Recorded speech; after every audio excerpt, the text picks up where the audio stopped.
انگلی ہے اس کا انگلی سے اشارہ کرتے ہیں تو وہ کس طریقے سے کرنا ہے، اور اشارہ کیسے کریں گے ہم؟ انگوٹھے اور درمیانی انگلی سے ہلکا بنانا۔ اب جب میں پڑھ رہی ہوں نا تو زیادہ بہتر یہ ہے کہ آپ لوگ بھی اس کے ساتھ ساتھ یہ کریں۔ آپ جیسے میں پڑھ رہی ہوں تو آپ اپنے ہاتھ کے ساتھ ویسے پریکٹس کریں گی تو وہ چیز آپ کے ذہن میں بیٹھ جائے گی۔ تو اب انگلی، اب آپ دیکھیے آپ نے کیا کرنا ہے، انگلی سے اشارہ کیسے کریں گے آپ؟ انگوٹھے اور درمیانی انگلی جو درمیانی انگلی ہے اس کے ساتھ آپ ہلکا بنائیے اور شہادت کی انگلی سے اشارہ کرنا ہے۔ تمام انگلیاں بند کر کے انگوٹھے کو درمیانی انگلی پر رکھنا، تو دونوں طریقوں میں سے کچھ بھی ہو سکتا ہے، یا تو آپ انگوٹھے اور درمیانی انگلی سے ہلکا بنا لیں گے یا پھر تمام انگلیاں بند کر کے انگوٹھے کو درمیانی انگلی کے اوپر رکھ لیں گے، دونوں میں سے کچھ بھی کر سکتے ہیں۔ اور تشہد میں پھر انگلی کو حرکت دینے کا طریقہ کیا ہے؟ بعض اوقات کچھ لوگ بہت زور زور سے اس کو گھما رہے ہوتے ہیں، اور تو اس طریقے سے نہیں کرنا، بلکہ انگلی کو اوپر نیچے ایسے زور زور سے نہیں لے کر جانا ہے، بلکہ تھوڑا تھوڑا اس کو ہلکا ہلکا حرکت دینا ہے، سکون سے، آرام سے، اس طریقے سے۔ وائل بن حجر کہتے ہیں کہ میں نے آپ صلی اللہ علیہ وسلم کو انگلی کو حرکت دیتے اور اس کے ساتھ دعا مانگتے دیکھا۔ ابن القیم رحم اللہ نے اپنی کتاب ذات میں یہی بات کہی ہے، اور شیخ البانی نے بھی یہی کہا ہے۔ تو تشہد میں انگلی اٹھانا رسول اللہ صلی اللہ علیہ وسلم کی بڑی بابرکت اور عظمت والی سنت ہے۔ اس کا ثبوت سنت رسول صلی اللہ علیہ وسلم سے ملاحظہ فرمائے۔ سیدنا ابن عمر رضی اللہ عنہما روایت کرتے ہیں کہ رسول اللہ صلی اللہ علیہ وسلم جب نماز کے قعدہ میں بیٹھتے تو اپنے دونوں ہاتھ اپنے دونوں گھٹنوں پر رکھتے اور اپنی داہنی انگلی جو انگوٹھے کے نزدیک ہے اٹھا لیتے، بس اس کے ساتھ دعا مانگ لیتے۔ تو داہنی انگلی یعنی کہ جو رائٹ فنگر ہے، انڈیکس فنگر، اس کو آپ اٹھاتے، جو انگوٹھے کے قریب ہے اس کو اٹھا لیتے تھے اور اس کے ساتھ دعا مانگتے تھے۔ تو تشہد میں اگر آپ دیکھیں گے تو آپ دیکھیے نا، انشاءاللہ آج ہم ٹرانسلیشن بھی اس کی دیکھیں گے، تو التحیات للہ وسلم، تو یہ سب کیا ہے تشہد میں؟ یہ جو ہم تشہد پڑھتے ہیں، درود شریف پڑھتے ہیں، دعائیں مانگتے ہیں، تو یہ ساری کی ساری تشہد سارا کا سارا دعا ہے، تو اس میں وہ اٹھا لیتے تھے۔ اور سیدنا عبداللہ بن زبیر رضی اللہ عنہما روایت کرتے ہیں کہ رسول اللہ صلی اللہ علیہ وسلم جب نماز میں تشہد پڑھنے بیٹھتے تو اپنا دایاں ہاتھ دائیں اور بایاں ہاتھ بائیں ران پر رکھتے اور شہادت کی انگلی کے ساتھ اشارہ کرتے اور اپنا انگوٹھا اپنی درمیانی انگلی پر رکھتے۔ تب آپ بھی ایسا ہی کریے جیسے سن رہے ہیں نا، حدیث آپ کے سامنے ہے اور میں پڑھ کے آپ کے سامنے بیان کر رہی ہوں، تو آپ پریکٹیکلی اس کو کریے۔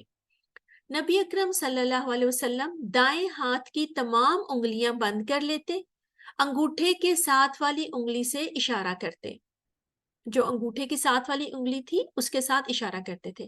وائل بن حجر رضی اللہ عنہ روایت کرتے ہیں کہ رسول اللہ صلی اللہ علیہ وسلم دوسرے سجدے سے اٹھ کر قعدہ میں بیٹھتے، دو انگلیاں بند کی، انگوٹھے اور درمیان کی بڑی انگلی سے ہلکا بنایا۔ کس سے؟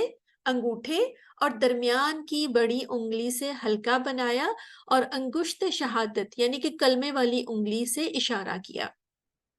جو ہماری انگوٹھے کے ساتھ والی، جو ہمارا دایاں ہاتھ ہے، اس میں انگوٹھے کی ساتھ والی فنگر جو ہماری ہے، جو شہادت کی فنگر بھی اس کو کہتے ہیں یا کلمے کی انگلی بھی کہتے ہیں، ڈفرینٹ نام ہے۔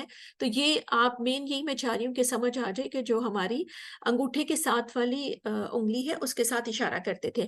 وائل بن حجر رضی اللہ عنہ فرماتے ہیں کہ رسول اللہ صلی اللہ علیہ وسلم نے انگلی اٹھائی اور آپ اسے ہلاتے تھے۔ ٹھیک ہے جی، کیا کرتے تھے؟ انگلی کو اٹھاتے تھے اور اس کو پھر ہلاتے تھے۔ صرف لا الہ الا اللہ کہنے پر انگلی اٹھانا اور کہنے کے بعد رکھ دینا کسی روایت سے ثابت نہیں ہے۔ تشہد میں شہادت کی انگلی میں تھوڑا سا خم ہونا چاہیے، تھوڑا سا۔ جب ہم تشہد پہ بیٹھتے ہیں نا تو اس وقت کیا کرنا ہے؟ جو شہادت کی ہماری انگلی ہے اس میں تھوڑا سا خم ہونا چاہیے۔ قاعدہ تشہد سے تیسری رکعت کے لیے کھڑے ہوں تو اللہ اکبر کہتے ہوئے اٹھیں اور رفع الیدین کریں۔